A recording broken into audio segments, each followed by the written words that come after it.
So I come home from work one night, and I hear this man's voice booming in my kitchen, and I suddenly realize that it was our old Federalist Society stalwart, Mark Levin.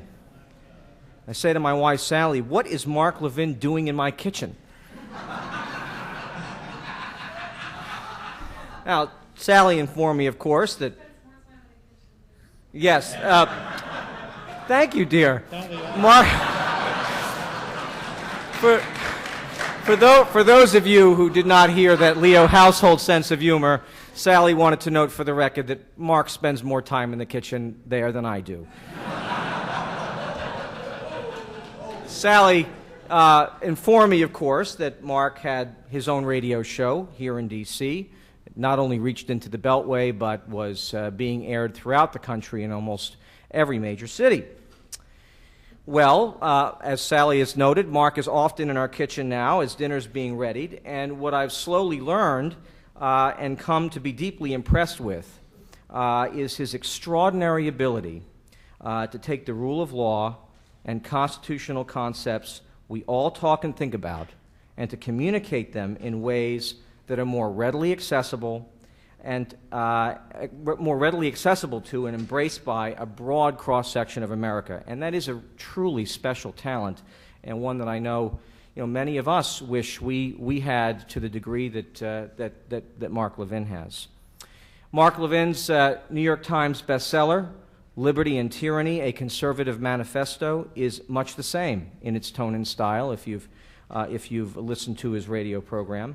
It is a remarkable treatment of so many of the ingredients of American exceptionalism, including our constitutional structure.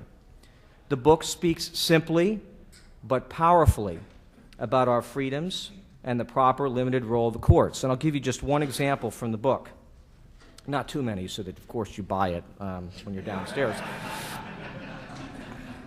The conservative is an originalist, for he believes that much like a contract, the Constitution sets forth certain terms and conditions for governing that hold the same meaning today as they did yesterday and should tomorrow. It connects one generation to the next by restraining the present generation from societal experimentation and government excess. There really is no other standard by which the Constitution can be interpreted without abandoning its underlying principles altogether. And if the Constitution's meaning can be erased or rewritten and the framers' intentions ignored, it ceases to be a Constitution but is instead a concoction of political expedients that serve the contemporary policy agendas of the few who are entrusted with public authority to preserve it. Damn, that's good. That's darn good.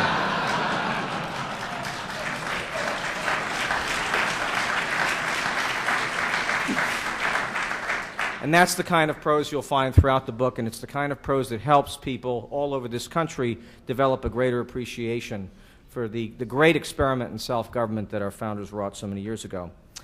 Mark Levin's words, spoken and written, are an inspiration, and they are a call to action to defend our Constitution.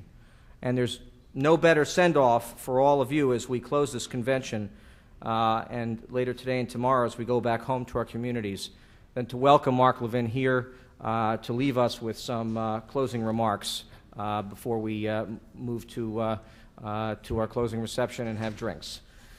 Mark Levin.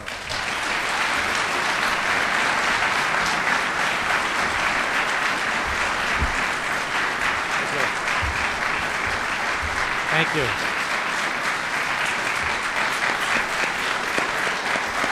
Thank you.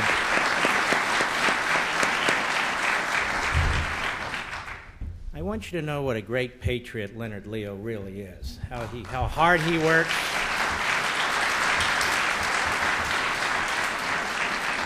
And the Federalist Society is so magnificent, the libs set up their own society to try and copy. What's that group called? The American whatever? No need to brand them. Don't need to brand them. I like the way they put American in everything, but they don't really mean it. Well, this is a serious little time we're in and that I want to talk about here. And I want to talk about what I think is key to America's greatness. The key to America's greatness is the civil society. And Aristotle, Cicero, Montesquieu, Locke, Burke, Smith, and the Founding Fathers all addressed it in one form or another. The civil society recognizes the individual as a unique spiritual being with a soul and a conscience. It is built on a transcendent moral order, as Edmund Burke and others described it. The civil society, the individual has a duty to provide for himself and his family. He has a duty to be a good citizen. He contributes voluntarily to the well-being of his community, his church, synagogue, and respects the unalienable rights of others. The civil society has a cultural identity that consists of traditions, values, and customs tried and tested over time and passed from one generation to the next. In the civil society, private property and liberty are inseparable. The individual's right to live freely and safely and to pursue happiness includes the right to acquire and possess property. What is property? Property is the manifestation of the individual's physical and intellectual labor. To illegitimately seize it is to enslave him. A just and predictable rule of law provides the governing framework that undergirds and nurtures the civil society. In our case, the United States Constitution. For the conservative, the preservation and improvement of the civil society is paramount if we are to maintain a humane and free country, because the alternative in one form or another is tyranny. The modern liberal is not liberal at all. The classical liberal is the opposite of an authoritarian. The modern liberal is a statist. That is, he promotes what de Tocqueville accurately described as a soft tyranny. Now, what do I mean by this? The statist is at war with the civil society. He rejects the Declaration of Independence. You notice they never reference it. And that says, in part, we hold these truths to be self-evident, that all men are created equal. They are endowed by their Creator with certain unalienable rights. That among these are life, liberty, and the pursuit of happiness.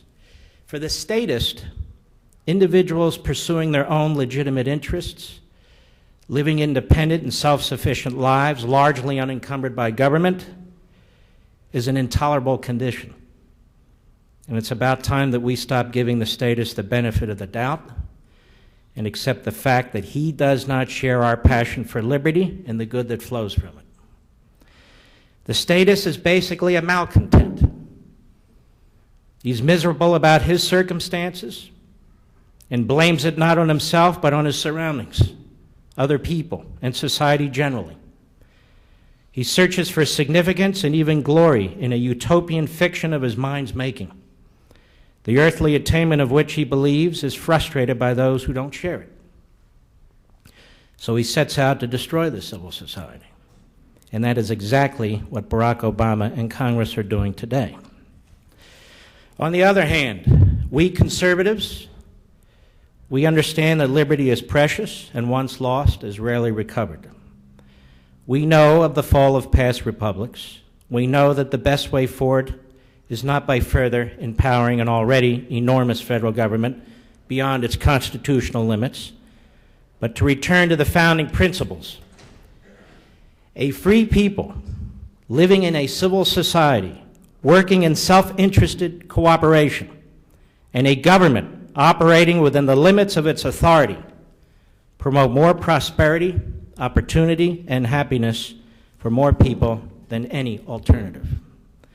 Conservatism is the antidote to tyranny precisely because its principles are the founding principles.